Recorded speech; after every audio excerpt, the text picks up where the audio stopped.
want you to look at something right now. Think of some major goal you want, or maybe it's one you're already working on and you have experienced a lot of setbacks, a lot of defeats. You've experienced a lot of disappointment. Maybe you've already given up. And maybe you just need a little fire, a little encouragement to get back in the game again. Here's what I want you to look at. There are winners, there are losers, and there are people who have not discovered how to win. And all they need is some coaching. All they need is some help and assistance, just a little support. All they need is some insight or different strategy, a plan of action to make some adjustments that will open up the key to a whole new future for them, that will give them access to the unlimited power that they have within themselves. That's all that they need. So what I want you to do is think about something you want for you, that's real for you, that's important for you, that will give your life some special meaning and power. And I don't even want you to say, I can do that. I don't want you to assume that. See, 5 years ago when I started out in this area, I would not have been able to make the mental leap that I would be up to where I am right now. I don't want you to begin to just psych yourself out. No. I want you to be able to say something to yourself that will enable you to maintain a level of integrity with yourself. That when you say this, even when you face tremendous setbacks, it will be a benchmark to keep you in the game, to keep you moving forward and experimenting and readjusting your strategy and your plan of action, continuously looking for ways to win. So what is that something? You got an idea you want to move on. You might not have the money, you might not have the education, you might not have the support or the resources you need. What is that something that can keep us going, that will enable us to act on our dreams? What's one of those keys that will begin to help us to discover the secrets to our dreams? Here's what I want you to repeat after me with power and conviction. Say, it's possible. That's all I want you to do when you look at your dream. Just say to yourself every day, it's possible. Just say that every day to yourself, it's possible. Because what does that do? See, it begins to change your belief system. See, the way in which we operate, ladies and gentlemen, it's a manifestation of what we believe, what's possible for us. Whatever you've done up to this point, all that it really is a duplication, it's a reproduction of what you believe subconsciously that you deserve and what's possible for your life. Most people operate out of their personal history, out of their memory, things they've done, things they've experienced, things they've seen, things that they have observed. What I'm suggesting that you operate out of a larger vision of yourself. I want you to see yourself doing what you want to do, experiencing what you want to experience, having what you want to have, doing what it is that gives your life some meaning and value. Operate out of your imagination, not your memory. Because whenever you look at where you want to go, I'm wanting to warn you, you will have some conversation back here after you go through the data that you've experienced in life saying you can't do it. And so what you want to begin to do is ignore that inner conversation. Well, most people, ladies and gentlemen, when something happens to them, what they do is they begin to believe that that's the way it is. That's the way it's always been. And they can't see the possibility of it being any different. Example, before April 1954, the common belief, the universal belief, because it had been tried again and again and again and people had failed, the belief was that man was not physically capable of breaking the 4-minute barrier, that he could not run a mile in less than 4 minutes. That was the belief on the planet. It had never been done. But here's what happened, ladies and gentlemen. Roger Bannister came along and he broke the 4-minute barrier. Now here's what's significant about that. Since that time, up to this day, over 20,000 people have done it, including high school kids. What changed? 20,000 people, what changed? Here's what happened when they got on the track. They knew it had been done. And because they knew it had been done, there was a new belief about this barrier. about this goal that was unreachable.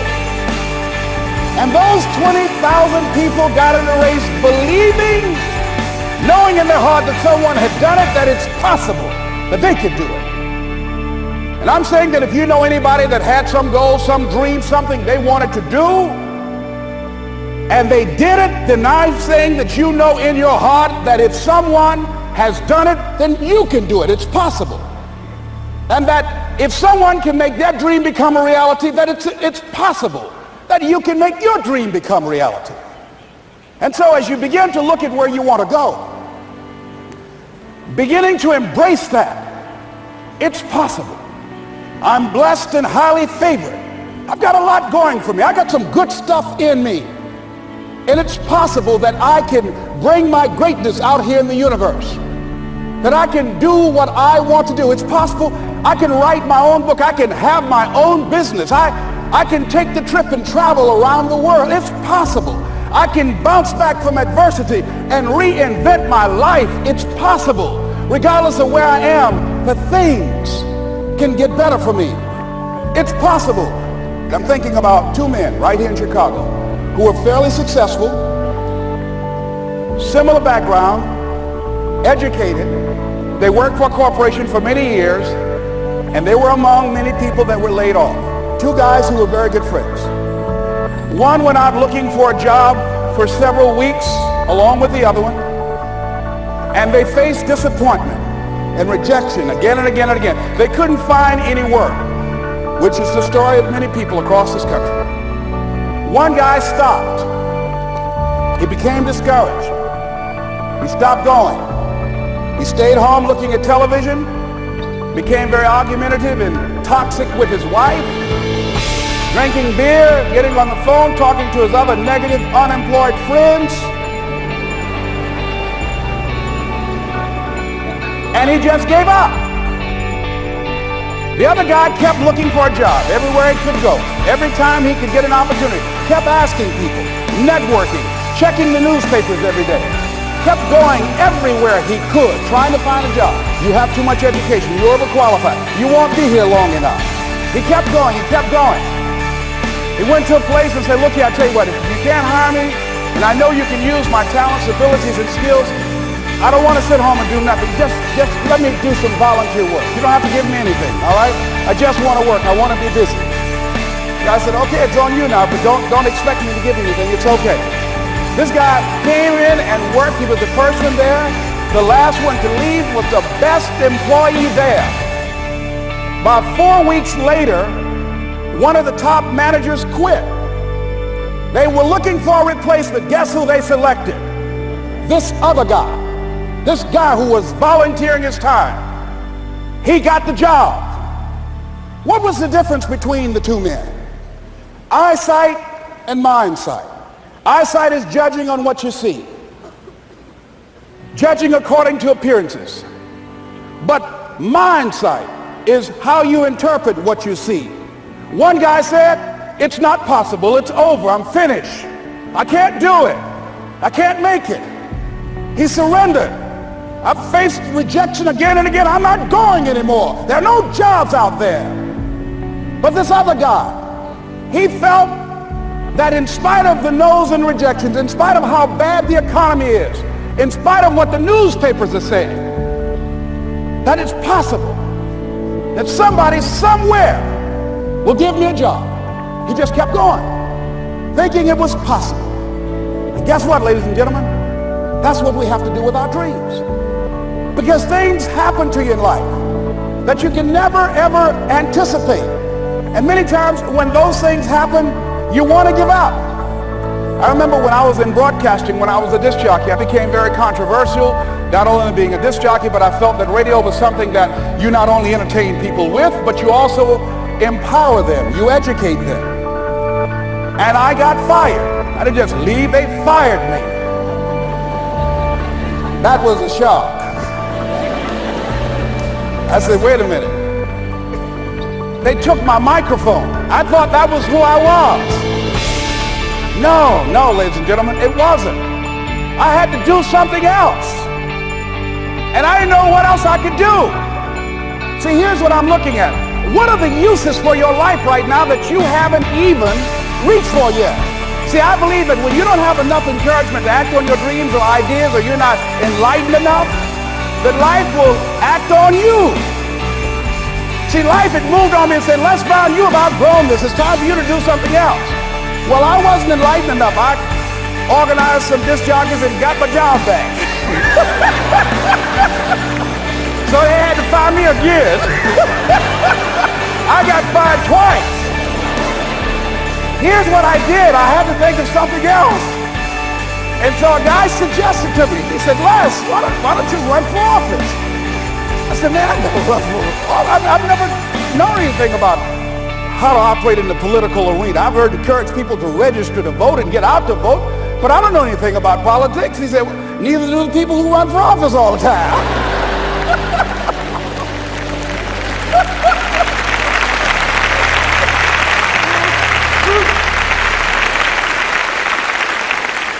So I ran. Now here's what I'm suggesting. I ran. You got to do what you can where you are with what you have. I didn't have any money. I didn't know anything about the political process. I didn't even have any support. But here's what the guy told me. It's possible you could win. That's all I had. I was running against an endorsed candidate. He was an incumbent. He had the newspaper support, all of the leadership in the community, and I was challenging this guy. So I had a saying when I was on radio, stand up for what you believe in because you can fall for anything. And I would go door to door. I have my kids on one side of the street. I would be on the other, and I'd knock on doors. Hello, my name is Les Brown. Tell everybody I'm still standing. They get on the phone. Child, Les Brown was to my house today. You know the boy on the radio with the big mouth? Yeah, they found him out here. Say he's still standing. See, I'm saying just keep moving. Don't start feeling sorry for yourself. Don't spend time blaming and talking about what happened to you. See, whatever you talk about, that's what you multiply and expand in your life experience. So don't talk about stuff unless you want it to keep on happening to you, all right? So I got in that kind of action.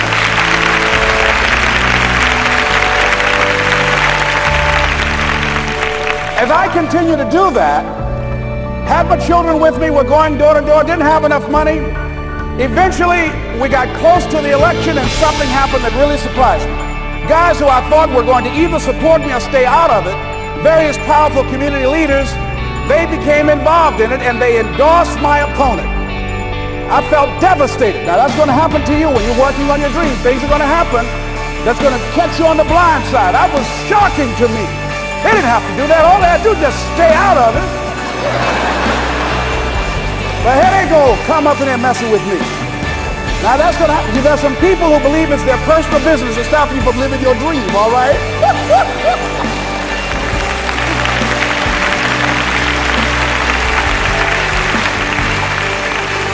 But I didn't deal with that. You want to make your dream come true, you got to stay focused. Some people rather get even than get ahead. Stay focused on where you want to go. I just kept on doing what I was supposed to do. And so I was driving to the radio station. My opponent had over $20,000. I had less than $800. As I was in the radio station, the guy said, "You're going to make a commercial?" I said, "Yes." He said, "It better be a good one because that money can't go pretty far here." And I sat there in the middle control room and I was thinking. And here's what happens when you get still. Stuff will start coming. Something said, "Call your mama." You used to talk about your mother on the air all the time. Ask her to say a few words for you. That'll be a different kind of political spot. So I called my mama, and I had a gospel record playing in the background.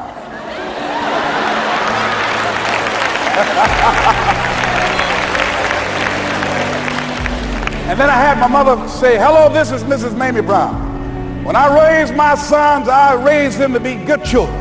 When they got out of hand, I beat their behind and made them go right. Please vote for my son. He's a good boy."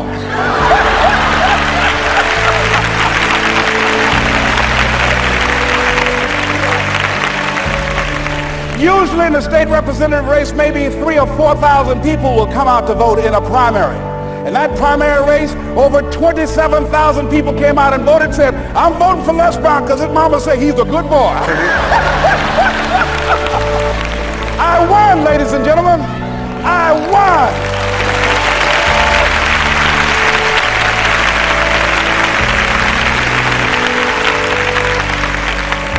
you've got to be willing to stay focused, to be creative, to be relentless, because things are going to happen to you when you're working on your dream.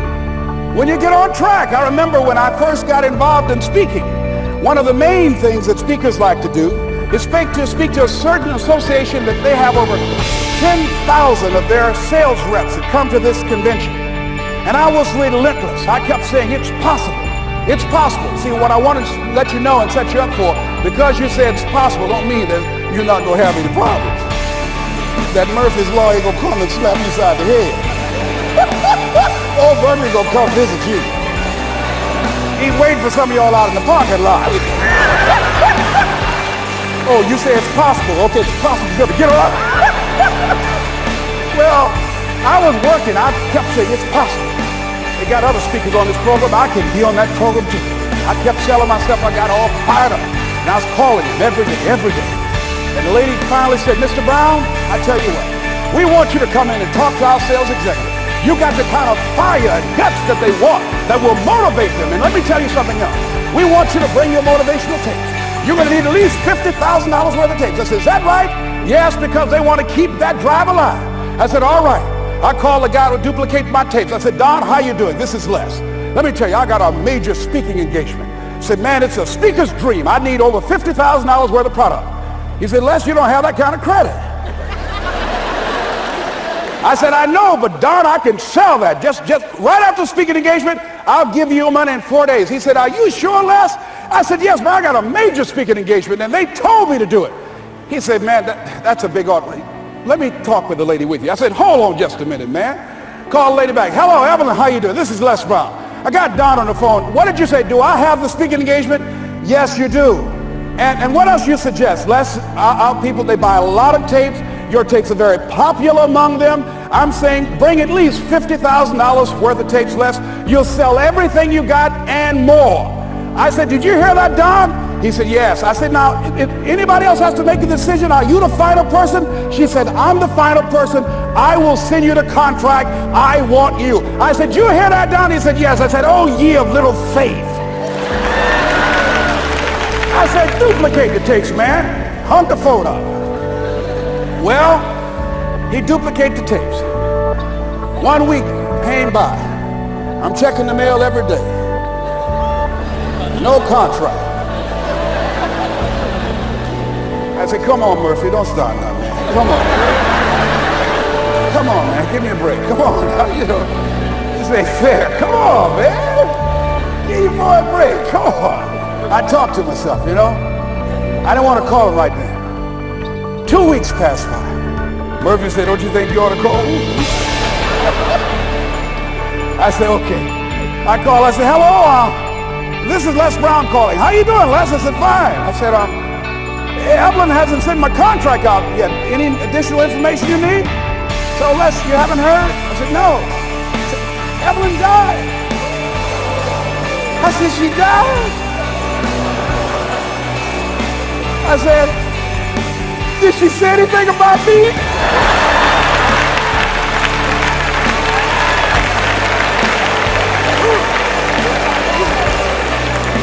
When I got home, I was so wiped out.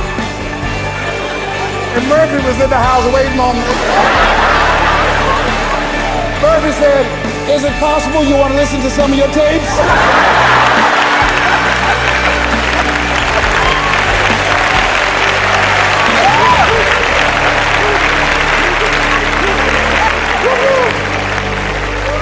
Well, ladies and gentlemen, here's what I had to do. I had to begin to focus on what was the solution. That this was not the only place that I'll be able to sell those products.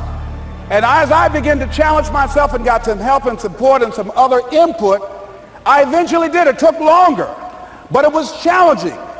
But I did it. Repeat after me, please. No matter how bad it is, or how bad it gets, I'm going to make it. I'm going to make it. Shake somebody's hand on your right and left and say, you got that right.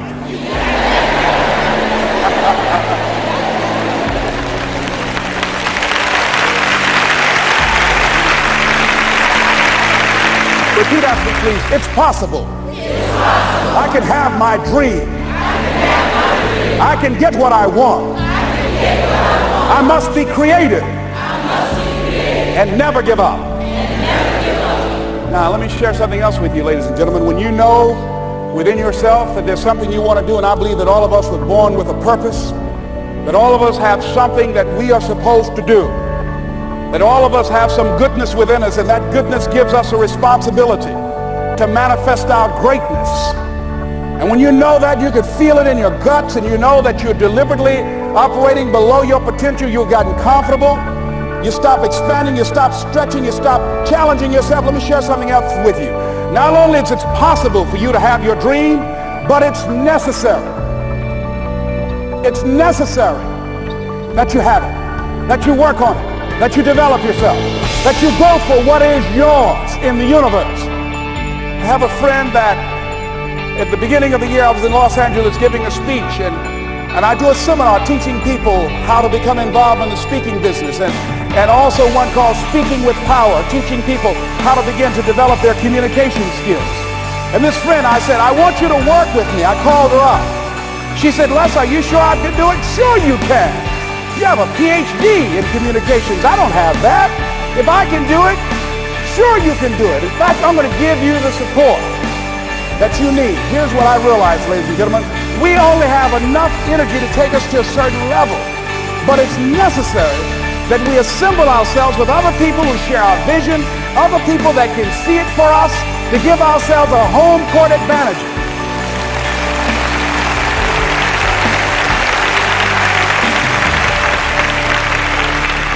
So it's necessary that you seek out other people who think like you, who are growing, who have decided that they are not satisfied with where they are. See, I don't believe that necessity is the mother of invention. No, necessity, in my opinion, is not the mother of invention. Refusing to accept things the way that they are is the mother of invention.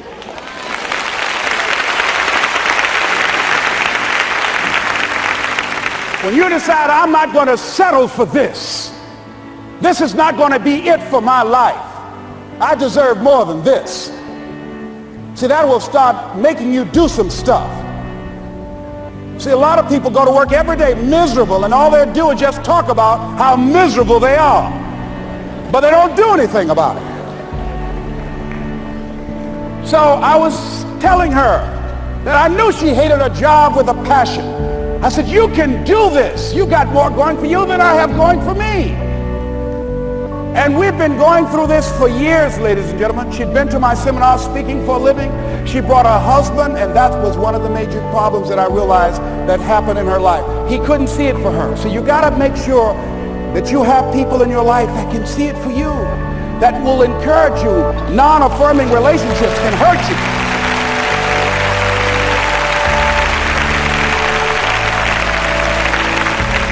And I talked to him. I said, you know, I don't have anything to do with your marriage. I said, you and I are good friends, and she and I are good friends. And I'm not taking sides. I said, but if you can't see it for her, don't tell her that. Just give her some support. What if you're wrong? It's possible, man, that if I'm doing it, she can do it. Well, you're different. How are you going to tell me that? You've seen her speak. She's got great speaking skills. Don't underestimate her. You don't know. You got a great woman here. But you see, people who can't see it for themselves can't see it for you. He was happy.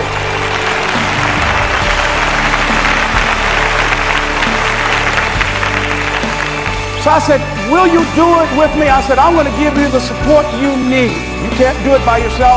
I will stand with you. She said, you will? I said, yes. I'm going to make you part of my seminar. You'll do a part of it, and I'll do a part of it. Speaking with power. She said, okay. 3 days later, ladies and gentlemen, I got an emergency call at my office. It was from her husband. He called and said, tell Les Brown that Marion is dead. I said, oh no.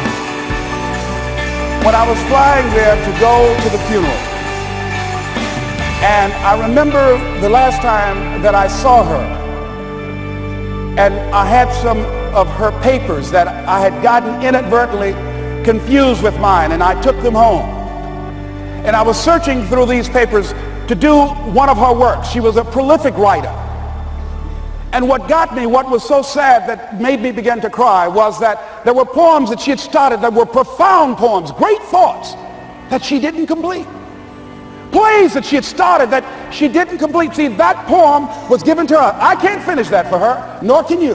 That play, whatever the outcome that she had envisioned, that she had imagined, was given to her. Only her. And she's the channel that was going to come through. You are here, and you are the vessel, you are the outlet for the universe. That you've been selected. There's something for you to do. I believe all of us have some purpose for being here.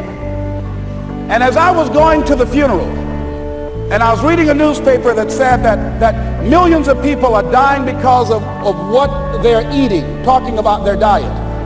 And I'm sure that it was Marion talking to me, whispering, saying, Les, the next time you speak, say that even more are dying because of what's eating them.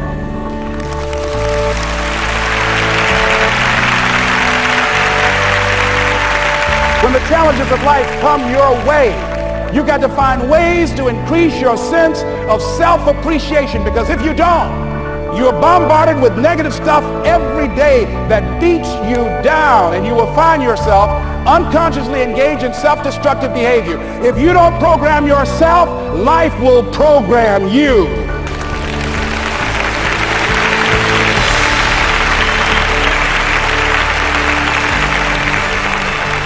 So you want to have an agenda for your life. It's necessary that you have some direction for your life. A friend at the National Speakers Convention gave us a presentation, and it really struck me. He was talking about when he was traveling across Europe, war and aggressive, and he said at different points, soldiers would wake them up on their journey and ask them the question. And I posed this to you. The question was, where have you been? Why are you here? And where are you going? That's what I ask you. Where have you been? Where have you been up to this point? You look at your life. You look at what you produce. Is it giving you what you want? Are you living on purpose? Are you living your dream? Are you acting on your ideas? Are you doing all you can do? Have you gotten comfortable? Are you procrastinating? Are you evading your own greatness? Are you surrounding yourself with people that can nourish you? Are you challenging yourself? Are you experimenting? Are you learning something different? Is your life an adventure, or is it boring? Where have you been? Why are you here? What brought you here? Investing the time, the money. What brought you here? And where are you going? What is it that you can get out of this session, out of this lecture? That when you leave here, rather than this just being a spectator event, that you got some idea, some dream, that you might have to go back and brush it off and look at it again and say, I've got to do this. This is my stuff. This is what I'm supposed to do. This is why I showed up. Where are you going with your life? What decisions are you making right now as you look into the future? Are you experimenting to find out what other talents and abilities that you have? See, we're in a time right now. The day is gone where you could just go to college and get out and get a job and work 30 or 40 years with job security and retire with a gold watch. The gold watch days are gone. Brand new day, party's over. So now you have got to be multi-talented and multi-skilled. You've got to use all your stuff. You don't know what else you can do. I didn't know I can do what I'm doing right now. It's necessary that you stretch and challenge yourself and say, let me see. I started out as a trainer. I'm a trainer. That's what I am. That's what my expertise was in. And then I decided, let me see, can I speak? And then I discovered, hey, I can do that. What if I hadn't tried to do that, just been satisfied with just being a trainer, with a limited vision of myself? And then after training, and then I said, well, maybe I can go into business for myself. And I started speaking, going into business for myself. Well, maybe I could train other speakers and teach them how to go into business for themselves. See, you want to have a backup plan. You want to have other strategies for yourself. In case this doesn't work out, you got something else going over here. You don't want to ever put yourself in a situation where you have a limited vision and you're only using a limited amount of your talents, of your skills, and of your abilities. And I'm saying to you, it's possible you've got some talents, some ideas in you, your ability to do some stuff that you haven't even discovered yet. And I'm suggesting that it's necessary that you get outside of your comfort zone. It's necessary that you develop some new relationships where you can learn from people. It's necessary that you do reading, that you do research. It's necessary, if you're already involved in some business, that you don't be satisfied with where you are. If you want to make it today, it's necessary for you to constantly look at ways of getting better. Not only is it possible for you to have your dream, and it's necessary for you to challenge yourself to go after it and get better and leverage relationships that can help you get to where you want to go, but it's you. The major key to your reaching your dream, your living up to your greatness, your making your contribution is you. If the economy is good, fantastic. If the banks are loaning money, that's great. If people are positive, that's great. You don't have any opposition, that's great. But the major key to your making things happen in your life is you. When I wanted to get on public television, you know, they told me, you can't do that. So wait a minute, I've seen these other people on. It's possible I can get on. Leo Biscaya, John Bradshaw. It's possible. Wait a minute, let's excuse Parliament. Hold time out. Let's be realistic. Come on, be logical. I said, well, wait a minute. Why can't I do it? Well, let's look here. Think about guys who have credentials, all kind of credentials. You don't have any college training. They're not going to put you on television. Give me a break. I said, thank you for that. God love you, and I'm trying. And went on about my business. You hear me? Let me tell you something. What people think about you and the possibilities for your dream is none of your business. That's their business.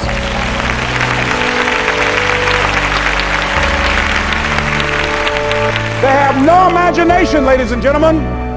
They're living out of the past, out of their memory. Their attitude is it can't be done because they haven't seen it. They're judging according to appearances.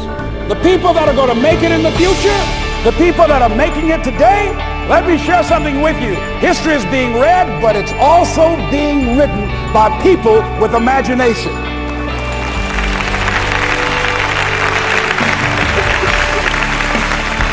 So I went to the next mode, necessary to start talking to people and seeking and asking for what I wanted and leveraging relationships and trying to find out how do the people do it that went ahead of me? How do they do it? And then what is it I need to do? How is it I need to train myself, to develop myself? What's the resources that will be required in order to make it happen? And as I start seeking out and asking questions, I started running into people that I know someone who can help you do that. And they help me get connected with those people. Remember, we have so much energy that can take us so far. It's necessary that you hook up with some other energy that can take you to the next level. I hooked up with them. They said, let's go. I said, away we go.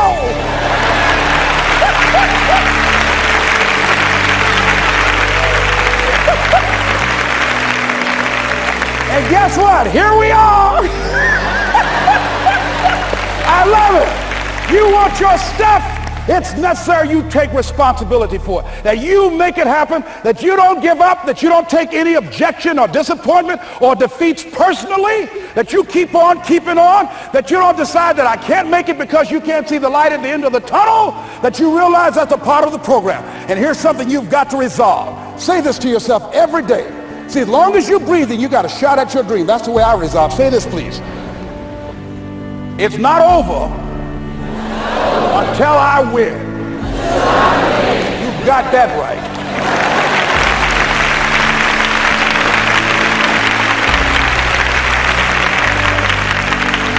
It's not over till I win. Not over till I get through.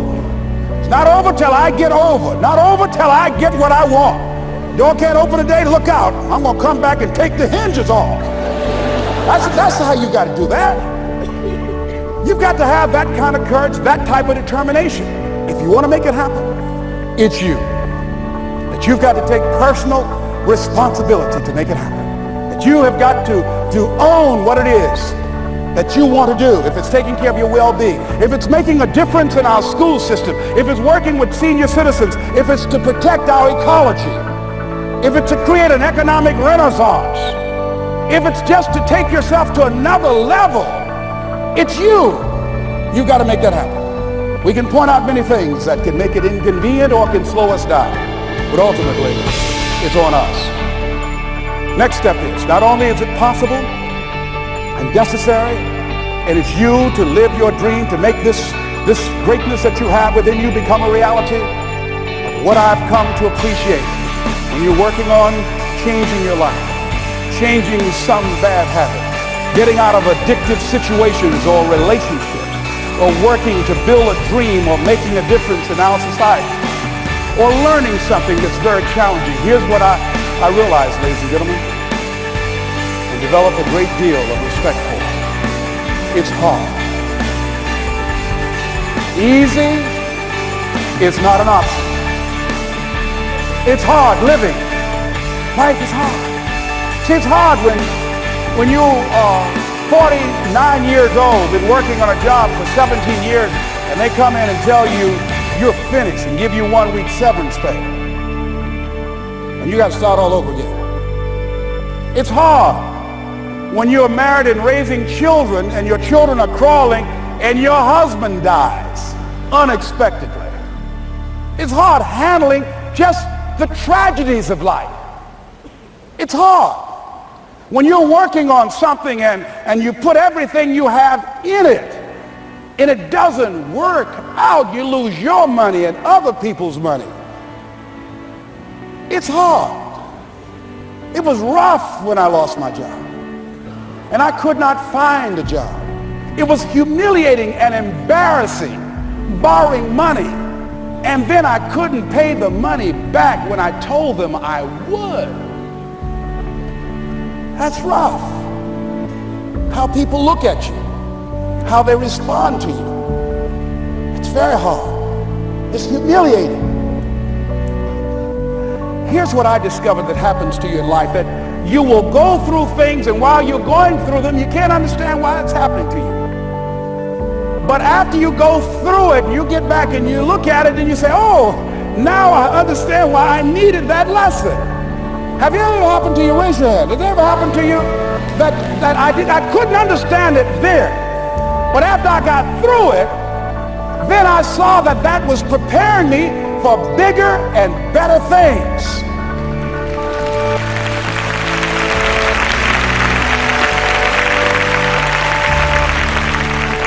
That as you go through the challenges of life and you look at it and embrace whatever comes to you, don't run from it. Step toward it. Don't try and duck it like most people do. See, most people want it easy. See, easy come, easy what? Easy go. See, but when you go at what you're going to deal with and you deal with the difficulties of it, when you handle those hard things close at hand, making those hard decisions right now that you don't want to make, learning those things that you don't like to do, but you know that in order for you to get where you want to go, this is one of the hoops that you have to flip through. And I'm saying to you, whatever you got to do it, because if you don't, life is going to whoop you until you surrender and say, okay, all right, I cooperate, okay, I learned, okay. It had to wear me out a long time. So if it's hard, then do it hard. Now, how do you hang in there during the hard, difficult times, Les? You must have faith. You've got to believe in yourself. You've got to believe in your abilities. You've got to believe in your service, your company, your ideas, unquestionably. You've got to have faith, and that faith gives you patience.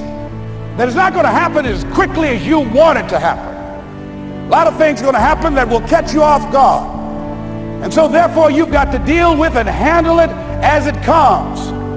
And not only that, but that faith and patience drives you into action.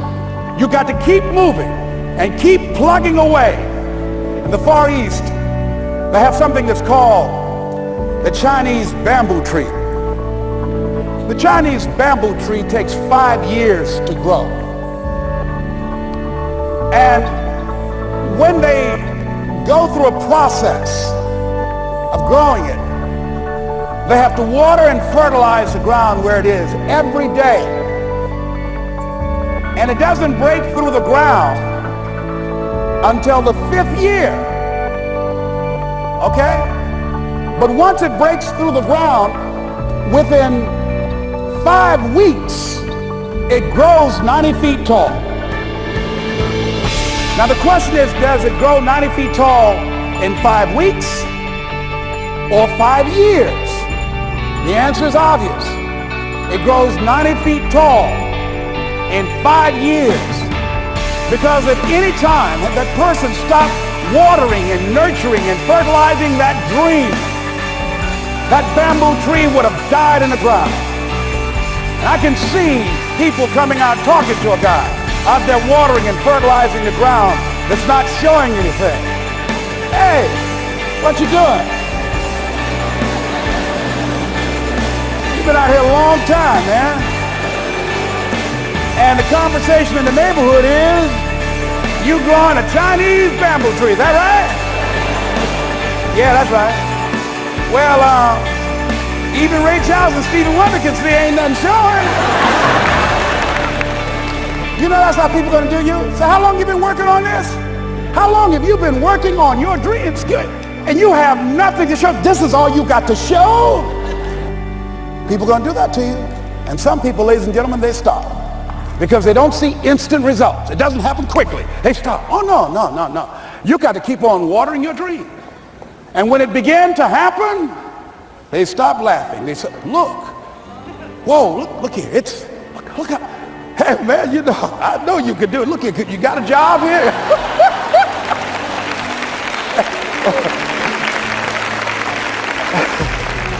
See, during those hard times, we didn't know how you're going to make payroll. During those times when you failed and things didn't work out, they were nowhere to be found. But you know what I discovered? When you're working at your dream, somebody said the harder the battle, the sweeter the victory. Oh, it's sweet to you. It's good to you. Why? See, when it's hard and there's a struggle, see, what you become in the process is more important than the dream. That's far more important. The kind of person you become, the character that you build, the courage that you develop, the faith that you're manifesting. Oh, it's something that you get up in the morning, you look yourself in the mirror, you're a different kind of person. You walk with a different kind of spirit. And people know that you know what life is, that you have embraced life. You knew it was hard, but you did it hard.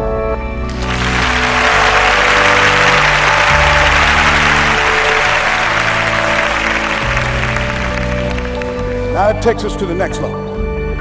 If it's hard, why do people do it? You ask people who do things, why do they go it? People who climb mountains just for the sake of it. Nobody paying them to do it, just do it. Somebody said, I'm going to run around the world. He said, well, why would somebody want to do that?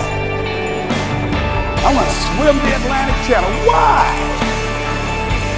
Why do people do that? I wonder, why would a Nelson Mandela give up 26 years of his life? Why do people do that? Here's what I discovered in high school. High school, I decided I wanted to go out for football.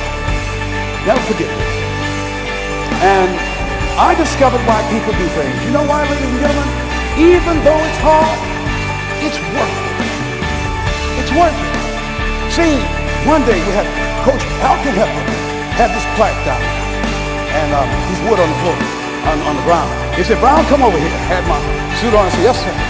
He said, I'm going to have old Larry Littles down there. Old big Larry. Yes, sir. Big, fat, sorry Larry. Yes, sir. Brown, I want you to get down bull neck. Yes, sir. He said, I want you to run at Larry. I want you to put your helmet right in his pit, right up and hit his chest and knock him off that board. You hear me, Brown? You can do that. Yes, sir. Can you do that? Yes, sir. I say, hubba, hubba. I said, hubba, hubba. He said, Brown, I want you to knock him off. You're going to make the team. I know you can get him, all right? Look at him, how sorry he is. Knees knocking and everything. I said, yes, sir. And then he went down to Larry. Larry Littles, who played 12 years for the Miami Dolphins, all pro for 12 years. This is a bad, big dude. 250 pounds, strength, agile, and all muscle. He said, Larry, he said, man, you know Brown down there. He's down there talking about your mom and everything. He talking about how fat and sorry you are. And how he's going to knock you off this board. Larry now spitting fire and growling and foaming at the mouth.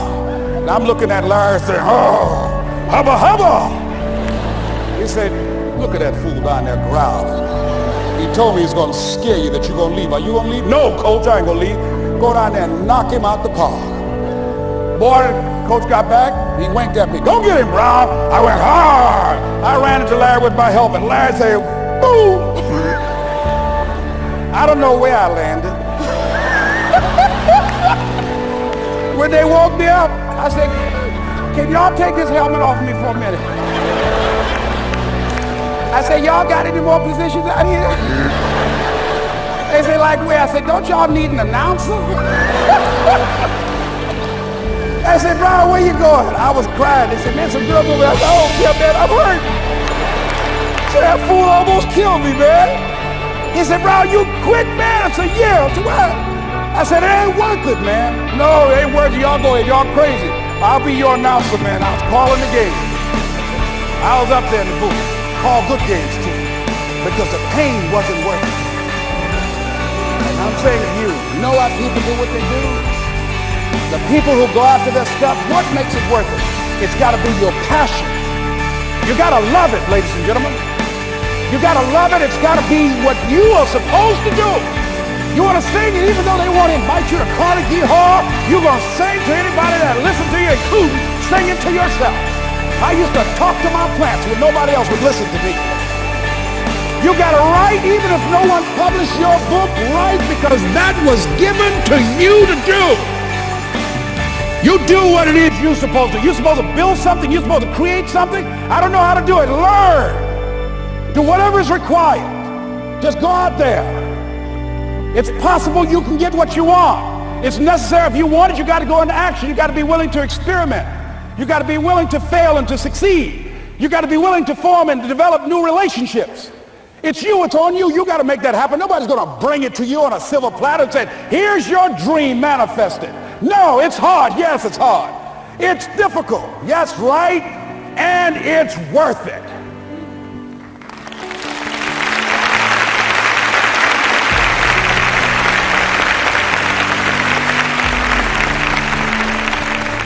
People ask, hey man, these kids, man, it's rough dealing with them. That's right. That's right. You think peer pressure happened overnight? We went through peer pressure. I remember as a kid, some guys said, hey Les, me and another fellow named Willie Lower, we were going home. Hey man, we're going down to Goulds, man, and knock off a grocery store. I said, look here, I don't want no part of that. I'll see y'all later. Say, y'all chicken. I said, that's all right, you say whatever you want. Low star. I'm not chicken, man. Don't call me chicken. Then why don't you come? We didn't even ask you to come into place, man. All you do is just drive the car. That's all. I don't know how to drive that good. Well, we're trying to get Les to come. He's chicken. Hey, I'm not driving nothing, all right? Willie, don't care about what they say, man. Leave him alone. You want to go do it? You find somebody else to drive, or you drive yourself. Come on, Willie, man. Pull him. He stopped. I ain't chicken. All I got to do is drive? Yeah. I said, Willie, that sounds simple, man. Don't go, man. He went. And the next day we read the newspaper where when they robbed the store, when they came out running to a car, the merchant, the man who owned the store, came out just shooting wildly, and he hit the driver in the head. So peer pressure didn't just start in the 90s or the 80s.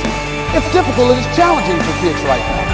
And it's going to take some easy, simple methods to help bring them out of this madness, this insanity? No. Is it hard? Yes. Let's look at what we've been doing. What has worked? What has not worked? Let's look at where we want to go. What is it that we want to produce? What is it that we want to create for our young people? And as we think about that, start experimenting with different methods and techniques to create and to produce that. And begin to believe that it's possible. Through our commitment, through our vision, through our determination, our relentlessness, because of our belief, it's possible that we can reduce the teenage homicide rate, the teenage pregnancy rate, the dropout rate, that it's possible, looking at what kind of world are they going to be in. As we look at the global economy, that as we begin to use our collective will and genius and resources It's possible that we can create an educational system that not only will test their minds with information and facts and figures, but will teach them how to think and be creative, and what does it mean to be a human being and to value human life, and how do you make relationships work? How do you bounce back from adversity? It's possible that we can give them a curriculum that will give their lives a sense of purpose and direction and meaning, and teach them how to begin to know and operate on a higher level of being, where they become assets to our society rather than liabilities. What if we leave here with that kind of consciousness that it's possible, as opposed to saying we have to write this generation off, that it's possible that we were born for such a time as this and that, that maybe someone here has the idea or the method or some plan of action or an approach that can resolve many of the problems that we're facing with young people today. Whatever we have to do to save our children, it's worth it.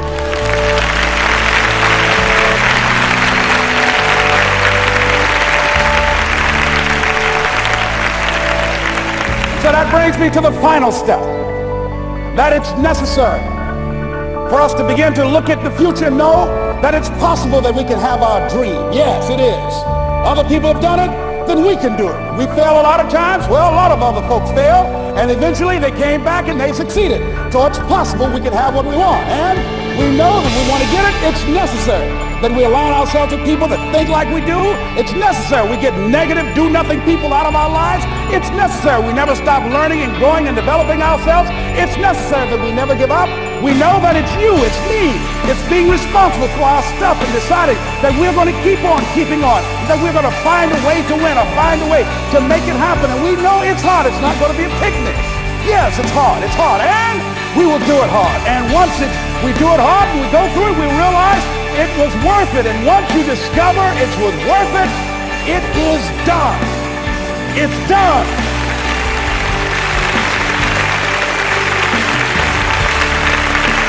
It's done, ladies and gentlemen, before it happens. Well, here's what I'm suggesting to you. That when you're working, you have a wall to break through. Let's say a friend of mine he runs a marathon. He says, when he's running the 26-mile marathon, he said, let's say that hypothetically, that 18th mile is the wall. He said, Les, when you get there and you're running, he says, everything in you is telling you to stop, to give up. Every muscle is aching. And you're saying to yourself, I can't do it. I can't do it. And you just keep on and you keep on and you keep on. It seems like you're moving at slow motion. And then eventually when you break through that 18-mile wall, then you know it's like done and you're on automatic and you glide on in. And you know it's there. You know you're going to get to the finish line. And we've all had experiences where we were working on something and we knew it was possible. And we did those things that were necessary to bring it into reality. We took the responsibility to make it happen. Other people couldn't see it. A lot of people didn't believe it. You were attacked. You were criticized. People were opposing you, but you kept on doing it. It was hard. It was rough. It was difficult. But to you, it was worth it. And eventually you got to a level you know, can nothing stop me now. I'm on the move. I'm on the move.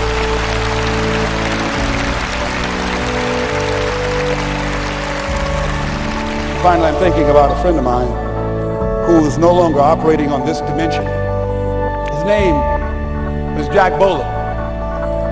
He had this vision of a church that would serve various types of needs for people. There's supportive needs and helping them in recovery from drugs and alcohol and whatever addictions that they might be involved in. And he was known for bringing in different kinds of speakers. And over a year ago, he was diagnosed as having cancer, and he announced to his congregation that he's going to be taking chemotherapy, and that it was a possibility that the cancer would go in remission, and he was optimistic about that. And sure enough, it did for a year. And one of the things Jack always talked about is that he wanted to have his funeral while he lived. And so he invited a few friends, Wayne Dyer, myself, and a few other speakers. He didn't tell us why we were there, but once we gathered there at the church, they told us in the room that Jack is going to announce to the congregation, he's bringing his doctor up. The doctor is going to say that We felt we could keep it in remission. It's out of remission, and he doesn't have much time left. Whatever words you want to say to Jack that you would say if he had made his transition, speak those words now.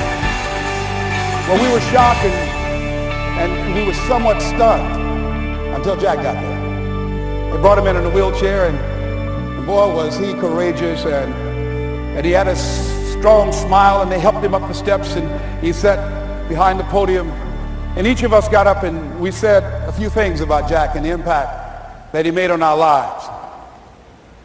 And he said, the doctor, after announcing that Jack didn't have long, he says, "Doctor," he said, "I accept what you say, but it's possible that does not have to be the case. But if it is, I will enjoy life to the very last breath I take, even the chemotherapy. I will enjoy that." And Jack did, ladies and gentlemen. And when they said that all of his vital organs were failing, they called his family and his close church staff to the hospital and said, "He's dying." And so they came and they all gathered in the room. And Jack at that time was unconscious. And he gained consciousness.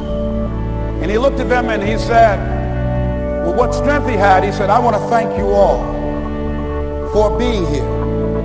You've been a great staff to me." He looked at his sons, his daughter. He said, "You've been a great family." He said, "Don't feel sorry for me." He said, I'm ready to go. I'm looking forward to the next adventure." And he sat there for a little while, laid there, and he closed his eyes, and he lost consciousness. About an hour and a half later, he opened his eyes, and he looked at them, and he said, "This is embarrassing. I'm not dead yet." They were laughing through their tears. They said, "Jack, you are a character." He said, "Hey, I hate giving up this kind of control." So they predicted that Jack would die at the end of February. And then on the 2nd, they said, he won't see the light of day. He will be dead by morning. Ladies and gentlemen, Jack died on March 4th. And we believe that even in his dying, Jack sent his congregation a message that I want to give to you with this permission. March 4th is the day he died. And we believe Jack was saying, "March 4th."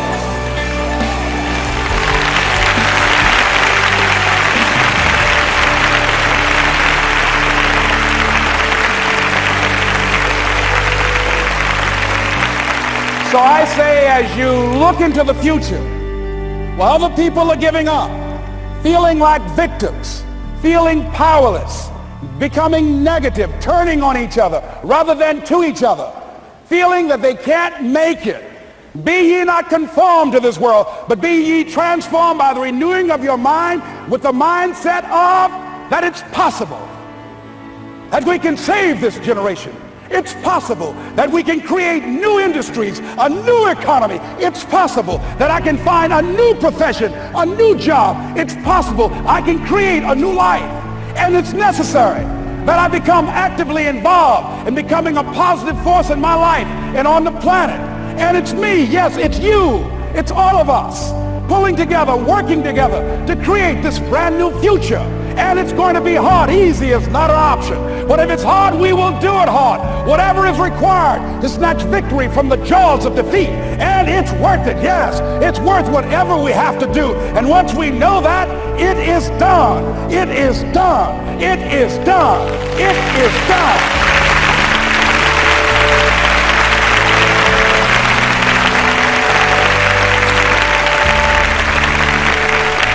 So I say to you, whatever your dreams are, whatever you want to do, in the spirit of Jack, March 4th. This is Mrs. Mamie Brown's baby boy, Leslie Calvin Brown, saying, it's been a plum-pleasing pleasure as well as a privilege. Thank y'all here. Thank you. Thank you. Thank you. Thank you. Thank you very much. You're very kind. Thank you. Thank you very much. You're very kind. Thank you.